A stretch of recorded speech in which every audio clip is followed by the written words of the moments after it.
Hi guys, welcome all of you back to my YouTube channel. This is Virtual Teacher Tampawan. So in this tutorial I am going to talk about the process of enabling cloudflare-proxies of any website. So as you can see on the screen, I have enabled cloudflare-proxies and bot fighting mode on my website.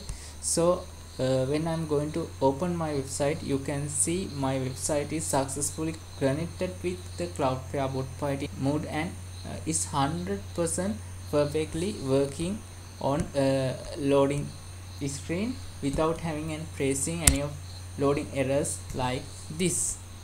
You can see my bot fighting mode is opening, and here is the problems that I have faced already when enabling the cloudflare proxies. But however, now I have fixed that problems, and you can see here my connection to the website is perfectly working and my website is loading.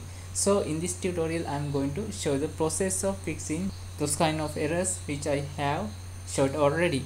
So let's get start our video and see how we can do this. Please subscribe my YouTube channel, turn on notification net and join me.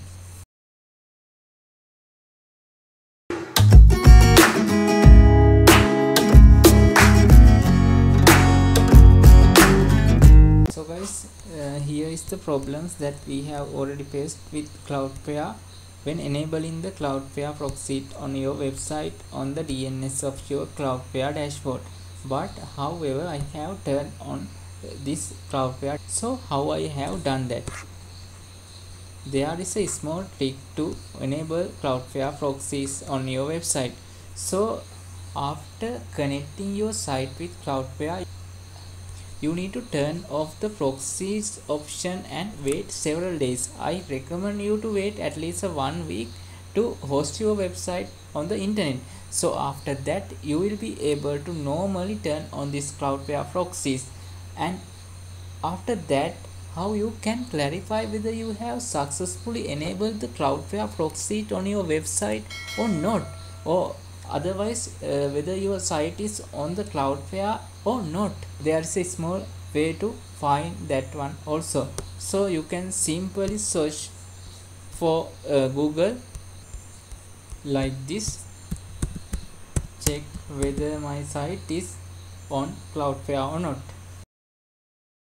So then you will be able to find this website of Cloudflare. Then you will be able to search your site and find out whether your site is on the Cloudflare network or not. Here you can see my site is using Cloudflare DNS without having any of errors. So I believe this video will help you to solve the problems of enabling the proxy option on your Cloudflare dashboard. So thank you all for watching this tutorial. Please subscribe my YouTube channel, turn on notification net and join with me.